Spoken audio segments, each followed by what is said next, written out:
ప్రముఖ కవి, రచయిత, జర్నలిస్టు దేవిప్రియ శనివారం తెల్లవారుజామున తుది శ్వాస విడిచారు.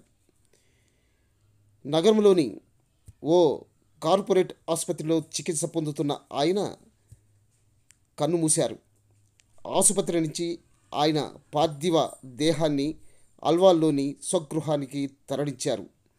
ఆయన మృతి పట్ల తెలుగు సాహితీ ప్రపంచం సంతాపం ప్రకటించింది. పలువురు సాహితీ ప్రియులు, ప్రముఖులు నివాళులు అర్పించారు. దేవిప్రియ అసలు పేరు ఖ్వాజా హుస్సేన్.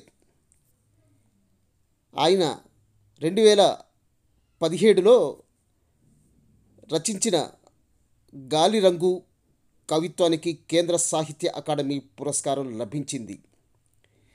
హైదరాబాద్ మిర్రర్ అనే పత్రికకు వ్యవస్థాపక సంపాదకులుగా వ్యవహరించారు.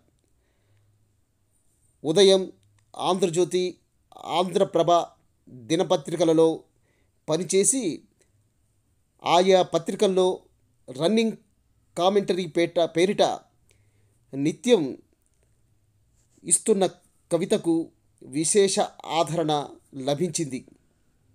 హైదరాబాద్ మిర్రర్ పత్రికను విజయవంతంగా నిర్వహించారు. ఆ తర్వాత HMTVలో కూడా ఈ రన్నింగ్ కామెంటరీని కొనసాగించారు. గత కొద్ది రోజులుగా ఆయన అస్వస్థతకు గురయ్యారు. ఆయన్ను నిమ్స్ ఆసుపత్రిలో చేర్పించిన తర్వాత కోలుకుంటారని అందరూ అనుకుంటుండగా అకస్మాత్తుగా